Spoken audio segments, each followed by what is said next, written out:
Marami sa atin ang naniniwalang totoo ang kaganapan sa mismong nangyayari kay Senator Lito Lapid.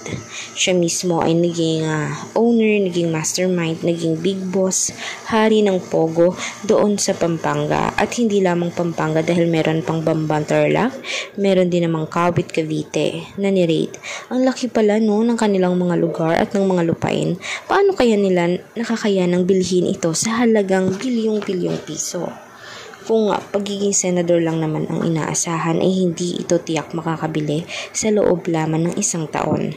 Pati na rin mismo kina-question ang mga sasakyan na kay rami-rami na bakit naman nakapangalan sa kanila. Katulad na lamang ni Mayor Alice Go na siyang nakapangalan din ang mga helicopter at 16 na sasakyan. Talaga namang iba talaga ang nagagawa ng Pogo, life-changing. Kumbaga, niloloko na nilang mga Pilipino, mas lalo pa talaga nilang niloloko dahil nga mahirap. Tapos kung sa camera ay talaga namang ang pa-plastic, mapapel. Kumbaga, may inaasahan ang mga Pinoy sa kanila. Kumbaga, sila ay ang mga Pinoy ay tutulungan talaga. Pero ganun pala, sa kabila ng lahat ay Pinoy pa rin ang pinagkakaperahan.